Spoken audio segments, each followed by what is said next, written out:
And honestly, you can probably tell, makes me really mad that people could read this whole book and hear her message and then turn around and say, yeah, this book should have been shorter. Like, are you kidding me? Are you really kidding me? Hey friends, welcome back to another video. Today I'm going to be doing a little review of the books I read in February and also sharing with you my TBR list for March. This is going to be a long video because I'm going to talk through every single book from my February TBR, give you a little rundown of what the story's about, and then also share my review and my rating. And in the second half of the video, I'm going to be sharing all of the 8 books I'm planning on reading in March, a little bit on what the story is about, as well as the genre, so you get a bit of a feel for what's coming up. I will leave a timestamp in the pinned comment and in the description box down below, and also put it right here if you just want to skip to the March TBR part of this video. Regardless, this is going to be a very long video, so I apologize to those of you who don't love long videos, and you're welcome to those of you who have been asking me to do longer videos. And without further ado, let's just jump right into this. So for anyone who hasn't watched any of my bookish videos before, I have a goal in 2020 to read 96 books, or 8 books a month, with a slightly extended goal, my actual ideal goal of reading 100 books in 2020. So with that in mind, I've been making a TBR list each month so far this year with 8 books on it, reading those 8 books as well as any extras I can manage to fit in to try to work towards that ideal 100 book goal. So if you're interested in seeing the books I read in January, I will link the video where I talk through my little recap of my January reading. But for now, let's get into the books I read in February. The Silent Patient by Alex Michaelides. The Silent Patient is the story of Alicia Berenson, who has been convicted of the murder of her husband and then gone silent, not speaking a word for years after the murder. She's brought to a mental institution and eventually treated by Theo Faber, who is a criminal psychotherapist who has waited a very long time for the opportunity to work with Alicia. He is determined to get her to talk and to unravel the mystery of why she shot her husband. I gave The Silent Patient 3.5 stars.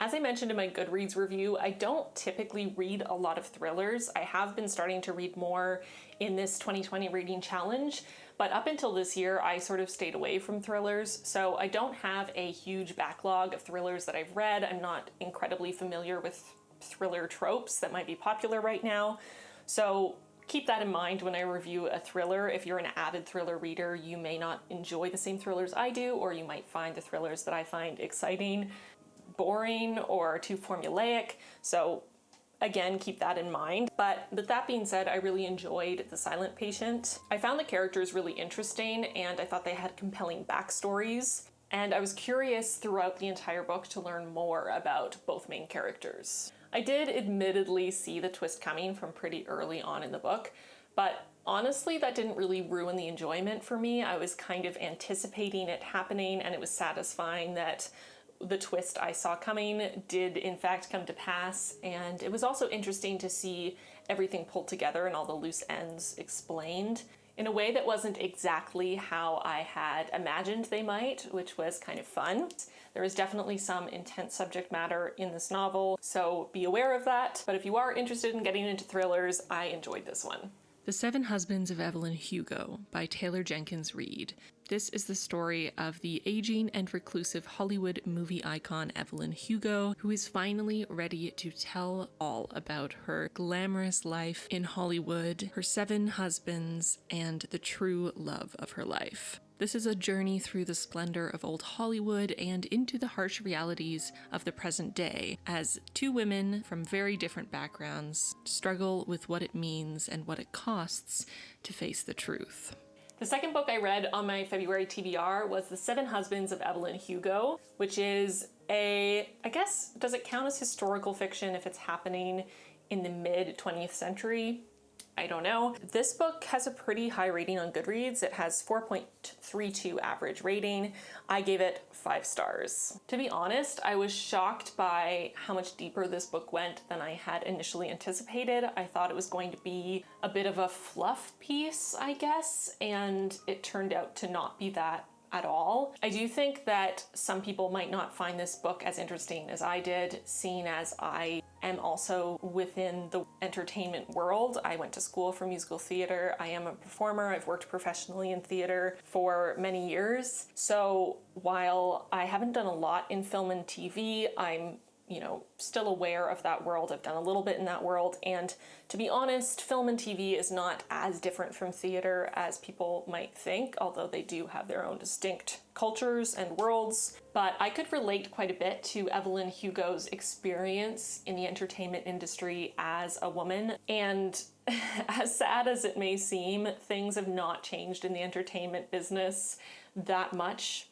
in all of the decades since this story took place. There is still quite a bit of sexism, there is still quite a bit of double standards and sexualization of female actors, and it was definitely a little bit hard to read at times because I could see myself in a lot of the story, but it was also just so lovely to listen to. The audiobook was really well done. Her story was really fascinating, and Evelyn Hugo as a character was so iconic and inspirational. Evelyn was such a complex character and incredibly flawed and not perfect in any way. She gave up a lot of herself and made a lot of compromises to be able to make a life for herself in the situation she was born into the time she was born into, in the entertainment business, and through everything maintained a sense of strength and a sense of self, even while being forced to whittle down parts of herself or hide parts of herself just to continue on. She still managed to hold on to sort of the kernel of truth of who she was. I also really appreciated the diversity in this novel, both with the races of the characters and diversity in sexualities. There was also some really respectfully done bisexual representation, which is just amazing because there is not enough bisexual representation in media. And just overall, I really recommend this novel. I thought it was beautiful. I laughed, I cried. I will definitely read it again. The next book I read on my February TBR was Cersei by Madeline Miller. This is a feminist retelling of Cersei, daughter of Helios, god of the sun, and mightiest of the Titans. Banished by a deserted island by Zeus himself, she learns to become a witch, tames beasts, and crosses paths with many of the most famous figures in all of mythology, finding herself pitted against one of the most vengeful of the Olympian gods. Cersei must learn to summon all of her strength to protect those she loves, and finally make a choice, whether she belongs with the gods from whom she came, or the mortals she has come to love. This one is probably the one that took me the longest to read in the whole month. I think I was reading it for a total of about 10 days on and off. I think the reason it took me so long to get through this book is just the way it was written in a very beautiful, sort of lyrical way, made it so that I really had to stay focused while listening to the audiobook. Otherwise, I would lose track of what was happening in the story. I really had to be present while listening. And typically for a lot of these books, I will listen to them on audiobook while I do other stuff in my life, because it's really the only way I can read this many books is that I listen to audiobooks while I'm filming videos, while I'm editing, while I'm doing the dishes, laundry, all that stuff. There's a plane, but I'm just gonna keep talking. So I think because of the way it was written, it really required me to stay present and listen, and I ended up having to spend a lot of time listening while doing nothing else just to really absorb what was happening. It really felt like listening to a classic piece of literature or a play that just takes a little bit more concentration. It also didn't help that I'm not particularly familiar with Greek mythology. I haven't read a lot about Greek mythology, so I was really working to keep on top of what was happening, who all the characters were, their names, their mythos, and also trying to make those connections to the little kernels of knowledge I do have of Greek mythology as I was listening to it, to connect these characters to stories I've heard over the years. Despite the hurdles in actually getting through the book, I loved it and I gave it 5 stars. I found myself rooting for Cersei through the entire novel and really feeling invested in her and her life hopefully turning out well. I think it's really interesting that she is a god who seems to reject everything about divinity and her own divinity in a way that she is not interested in the things that other gods at the time are interested in. She doesn't want the adoration and the praise. She wants a simple, normal life. She wants to find the love of a good man. She wants a family, and she wants to feel belonging in a way that it doesn't seem like the other gods in this story care about at all. I loved her strength of character. I loved seeing her develop her powers as a witch. I loved seeing her act in defiance of even the greatest of the Titans and Olympian gods, to live her life in the way she saw fit. I also really enjoyed the parts of the story where we could see that being a single mother is tough, even if you're a god. I mean, I'm not a mom, but relatable. And of everything, the scene that really sticks out to me is that passage where Cersei goes into the deep ocean and comes across this sea monster, and they have this interaction. And just the way that Madeline Miller wrote this section, the imagery was so potent. And I was listening to it late at night, actually. My husband had fallen asleep and I needed to know what happened next, so I turned on my audiobook really quiet in bed next to him to not wake him up.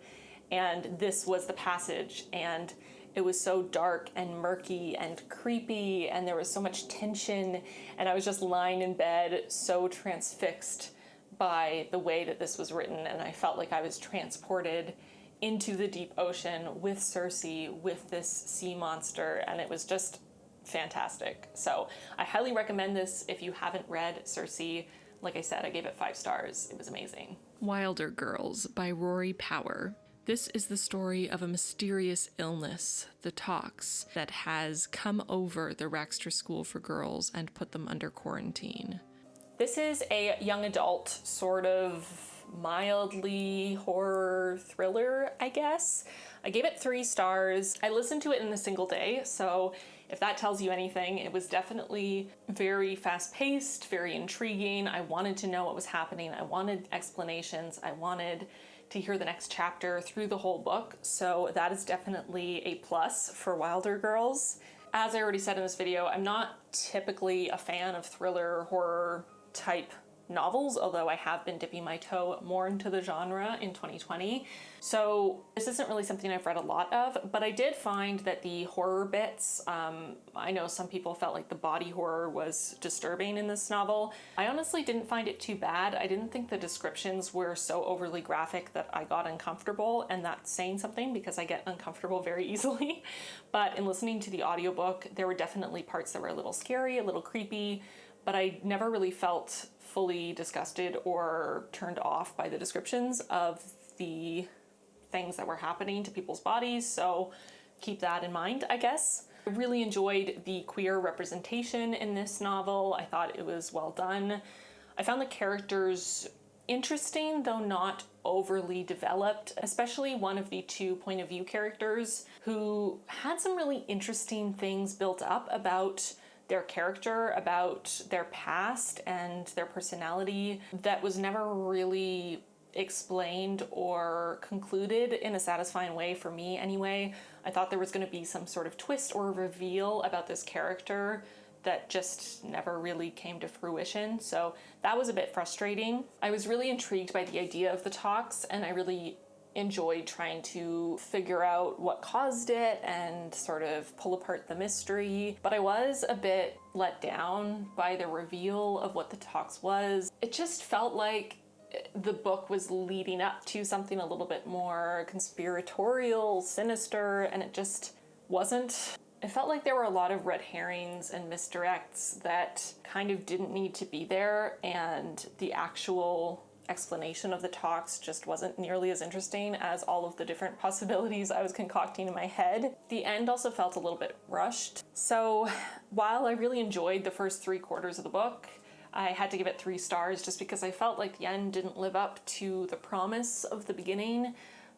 It was just a little bit of a letdown, but I did still enjoy the story overall. I thought it was very interesting imaginative, so I'm sure you would enjoy it if you're a fan of sort of horror-y, young adult, queer characters, essentially only female characters, mysterious disease, sort of survival style books. Is that a genre? That must be a genre. Dark Matter by Blake Crouch.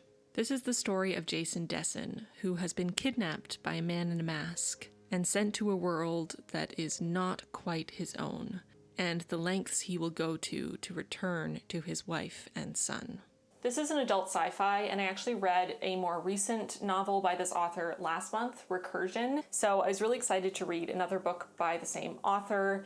Recursion I loved, I gave it 5 stars, and I was hoping that Dark Matter would be the same. But actually what's really interesting is that I felt Dark Matter was basically the same story as Recursion. It almost felt like Blake Crouch ripped himself off when he wrote Recursion, because it just felt like a reworked Dark Matter. And to be fair, I only read a handful of reviews after I wrote mine, but I didn't see anyone bring up the similarities, so I don't know if this is just sort of what Blake Crouch's stories are like. I haven't read any of his other novels, but I feel as though if I'd read Dark Matter first, I would have enjoyed Dark Matter more than I did. But having read Recursion first, and I did think Recursion had better character development, which made me enjoy it more. I also felt like the message of Recursion was delivered in a little bit of a more subtle, elegant way. Dark Matter, while interesting, the concept was really interesting. The questions it brought up were really fascinating, and I definitely started thinking about a lot of these issues that were brought up, a lot of the morality and questions of identity, and just the vastness of infinity, of the unknown, of multiple realities, and how the choices we make change the course of our lives and who we are as people. All of those things were very interesting, but I just feel, in comparison to Recursion, it just felt like a less developed, less polished version of this very similar story. So if you haven't read any Blake Crouch and you're looking for one to start with, I would recommend skipping Dark Matter and reading Recursion. In my opinion, Recursion is a better version of essentially the same story with slightly different made-up science. That said, I did still enjoy Dark Matter. I still gave it 3 stars. I think just with the immediate comparison of Recursion, it didn't live up to my expectations. Where the Forest Meets the Stars by Glendy Vendera. This is the story of 2 strangers learning to love and trust again thanks to a mysterious child named Ursa, who claims to have been sent from the stars to witness 5 miracles. And I gave it 5 stars. I found this book incredibly moving. I have not cried so much while reading a book in a long time. I just felt this was such a beautifully unexpected tale of love and loss and everyday miracles. There were definitely a few moments here and there that felt a little bit like they were belittling the experience of those with mental illness, which didn't sit incredibly well with me. I also felt the end was a little bit rushed. So in retrospect, maybe the book deserves more of a 4.5 stars rather than 5, because there were definitely a few things that could have been better, but I kind of have to go with my gut, and my gut feeling after finishing this book was just such an overwhelming emotional response, and it really touched me in a lot of ways that I have to round up and give it 5 stars despite the little problems here and there. Ursa's story was heartbreakingly beautiful, and I literally had tears streaming down my face at multiple times throughout listening to the audiobook. It was actually almost comical how much I cried, and I would definitely recommend this book. Know My Name, a Memoir by Chanel Miller. This is the story of Emily Doe, Brock Turner's victim, who is finally coming forward, reclaiming her identity, to tell her story of trauma and transcendence using the power of her words. And I gave it 5 stars. This was such a heart-wrenching, powerful, and vulnerable testament to survival and justice. I was so moved by Chanel's message in this memoir, and I just thought it was so well written and so poetic in so many ways, as well as just raw and honest and real. I felt like the structure of the memoir was really well done, and that the way it was written really did reinforce how it feels to be trying to recover from the trauma of a sexual assault, especially this outlier of a situation where it was so publicized Everyone knew Brock Turner's name. Everyone knew about this case, about the intimate details of this horrific assault that Chanel Miller experienced, but no one knew her name. No one knew who she was. No one knew her side of the story until years later when she decided to come forward and be named and be counted. Before I left my review, I was curious because I saw there were a number of 1 and 2 and 3 star reviews, and I just couldn't figure out how someone could have read the same book and ended up with such a low rating. And it seems like the issue a lot of people had was with the length, or what they perceived to be a lack of editing of the story. And I do want to say this here. I said it in my Goodreads review, and I'm going to say it now, that I feel like anyone who complains about the length of this memoir is really missing the point, because Chanel talks so candidly and so openly about how silenced she felt through this experience, that not only was she not able to speak up for herself and try to protect herself when the assault happened because she was unconscious, she wasn't allowed the chance to say no because she was not aware of what was happening, but throughout the trial and the aftermath and the media attention and everything else that came with this assault for her, she was silenced over and over again. She had her statements in court stricken from the record. She was constantly told to simplify, to cut down her statements, to say less, to answer in single word statements, yes or no, to questions about her own experience. And she wasn't given the freedom to fully express herself in the way that she felt compelled to. She wasn't able to tell her story in the way that she needed to. So this is her chance, this is her chance to be fully visible and to tell her story in the amount of words that she needs to tell it the way that she wants to tell it, that she needs to tell it. And for people to say that it's too long, that they feel like it should have been cut down, is just continuing to tell her that she needs to make herself smaller, that she needs to make her message more palatable, more digestible to other people. And throughout the whole book, we get the message strong and clear that she's done with doing that she's done with editing herself down and silencing herself to make other people more comfortable with her experience as a victim. And honestly, you can probably tell, makes me really mad that people could read this whole book and hear her message and then turn around and say, yeah, this book should have been shorter. Like, are you kidding me? Are you really kidding me that you want her to cut down her experience and go into less detail or tell her story in a way that you think is right? You knew how long it was when you picked up the book. If that was too long for you, if you weren't willing to commit the time to read or listen to her story in full, then maybe you should have skipped this one. But honestly, that really grinds my gears. This is not a novel. This is not a piece of fiction where you can cut out a chapter, you can change a plot point, you can cut down the number of words to tell your story in a more succinct way. This is a young woman opening up about the most traumatic event and time in her life, finally being able to be seen and open, and she can use as many goddamn words as she goddamn pleases. Okay? Thank you very much. 5 stars. It is a very difficult memoir to read, but it is incredibly important, and I respect Chanel so much for what she's doing by telling this story. And the last book on my February TBR list is L'étranger by Albert Camus.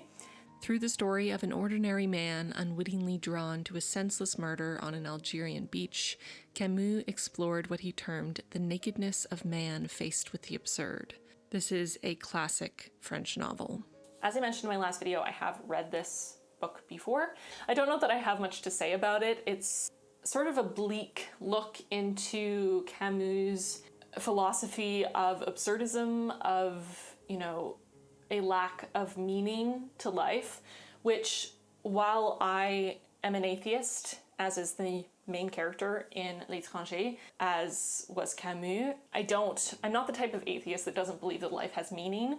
So it's an interesting perspective. It's an interesting thought experiment for me to put myself in the shoes of someone who does have this view on life and to think about it the way they do, but ultimately I disagree that life has no meaning, even if there is no God in my personal worldview, even if there is no afterlife.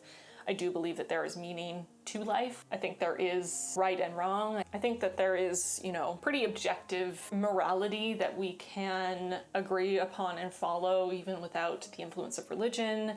Anyway, this will go on to a lot longer of a conversation or discussion, but it was definitely interesting to reread this as an adult because the last time I read it was in high school. It was a little bit difficult for me. It took a little bit longer to read than the other books, considering the length, because I did read it in French and I just haven't been speaking or reading a lot of French recently. So it took me a little while, it took me a few chapters for my brain to kind of start catching up.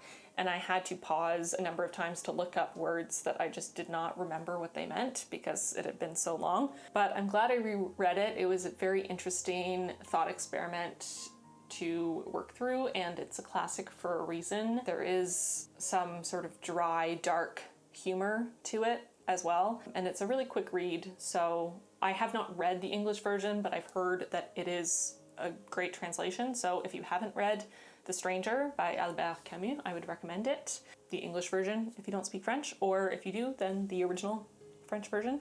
Okay, and just to tack on to the end of this video, these two books were not in my TBR, but I did read them in February, so I wanted to kind of quickly slot them into this video. I also read The Unnie Mooners by Christina Lauren and TheOne by John Mars. This is the story of Olive and Ethan, who hate each other and yet are forced to go on a honeymoon together. It was fun. It was a lighthearted rom-com. The male love interest wasn't the most likable, and he enabled some really problematic behavior. I wasn't really the biggest fan of him, to be honest. I kind of wanted at the end for the female love interest, the main character, to go on into her future alone without the male love interest, but it is a romantic comedy, so of course they ended up together. It was fine, it was enjoyable, it was lighthearted, but it wasn't amazing, so I gave it 3 stars. TheOne by John Mars. This is the story of 5 very different people who have received information about their DNA match, the person who they are genetically predetermined to love, their soulmate. But happily ever after isn't guaranteed for everyone, because even soulmates have secrets, and some are more shocking than others.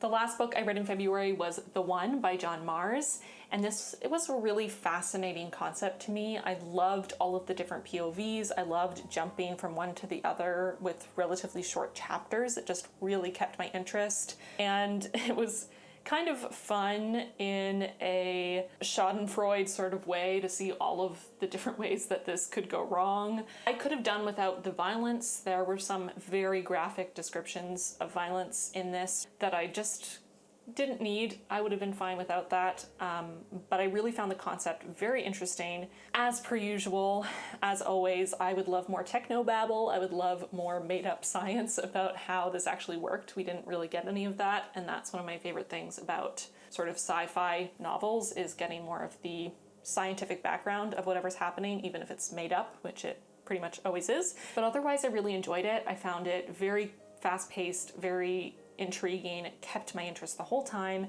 and I would love to read more by the author. Okay, so those are all of the books I read in February. I read a total of 10 books in February, which has brought my total up to 19 books so far in 2020, 19% of the way to my ultimate goal of 100 books.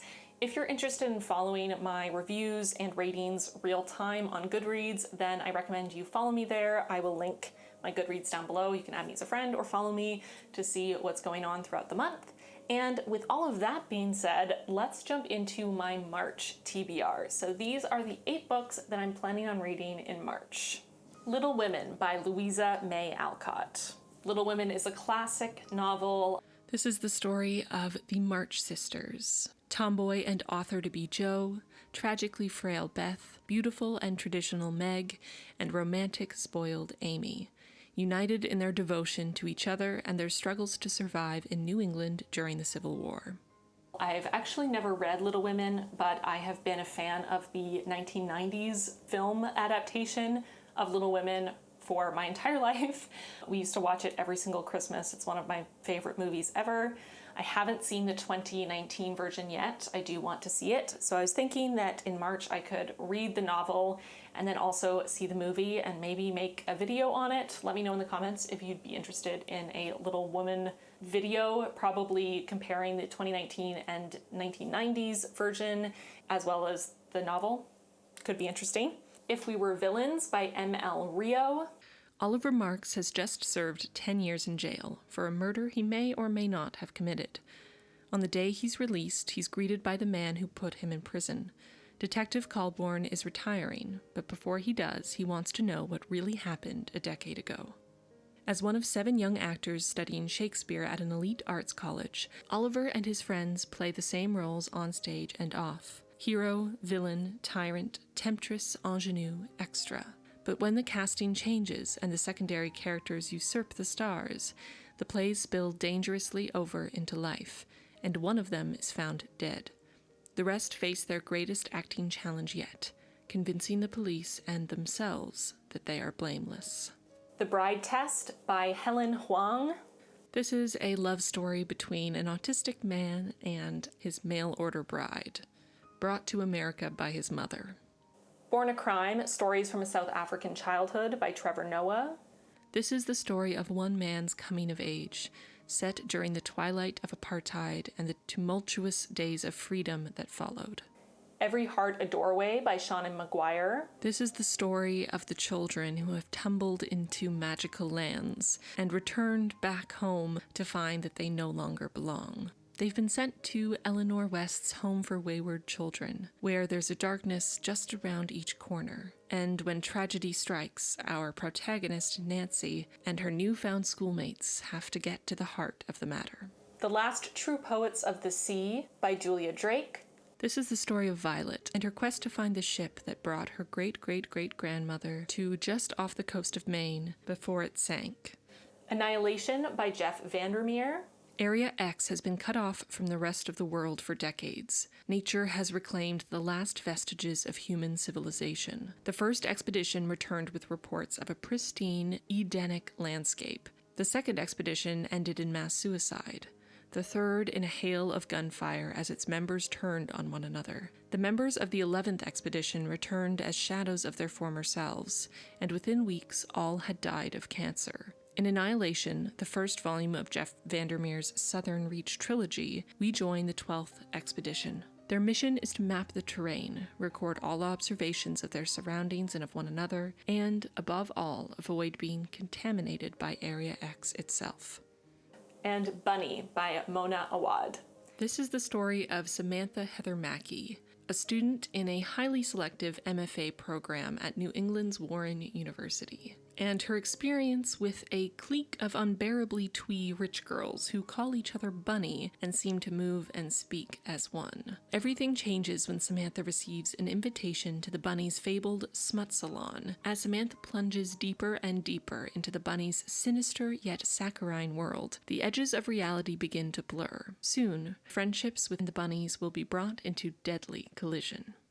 So those are the 8 books I'm planning on reading in March. Yet again, I tried to get a variety of genres, mostly adult fiction, a little sprinkling of young adult fiction, some mystery, thriller, horror-y type books, some classic fiction, little romantic comedy, some sci-fi, memoir, trying to really mix it up and read a bunch of different genres. So let me know in the comments down below if you've read any of the books I mentioned in this video, either the ones I read in February or the ones I'm planning on reading in March. Also let me know what books you're currently reading, if you have any recommendations for me based on my thoughts on the books I've read so far in 2020. I would love to know them.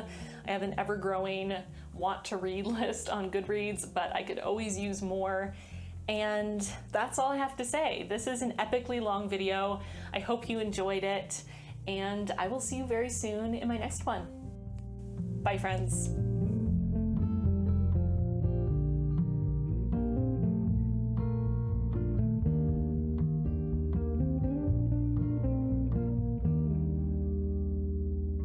I haven't read a lot about Greek mythology. I haven't read a lot about Greek mythology.